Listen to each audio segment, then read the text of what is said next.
Analysis paralysis.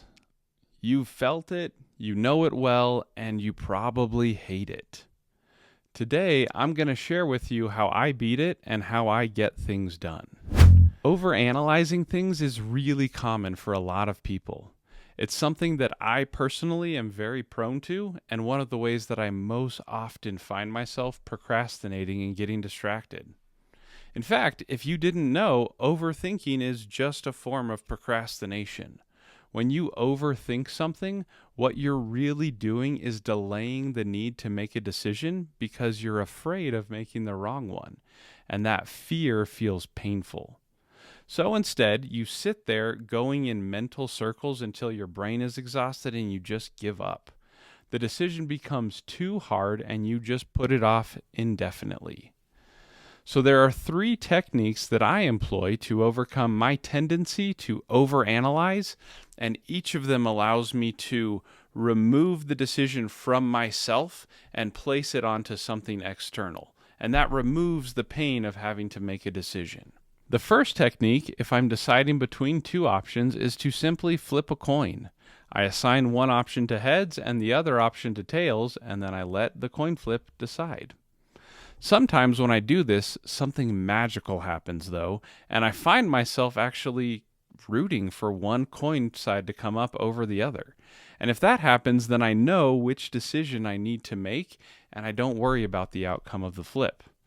Otherwise, I just go with the outcome of the flip and I move forward with that decision. My second technique works best when I have a list of pros and cons for multiple options. What I do in this case is I explain my decision to an AI chatbot. Yes, that's right. I will put all of the pros and cons for each option into something like ChatGPT and ask it what it thinks is the best. This again puts the decision outside of myself and allows me to look at the decision without that fear of having to decide. I see how I feel about what the AI suggests, and then that gives me more clarity and how I need to move forward with the decision. And then my last technique is to just make a decision, pick one, but give myself permission to change my mind later.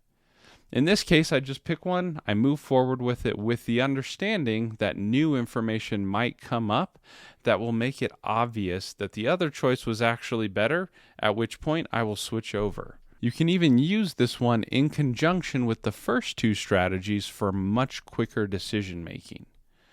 Now, obviously, this won't work with every single decision you need to make.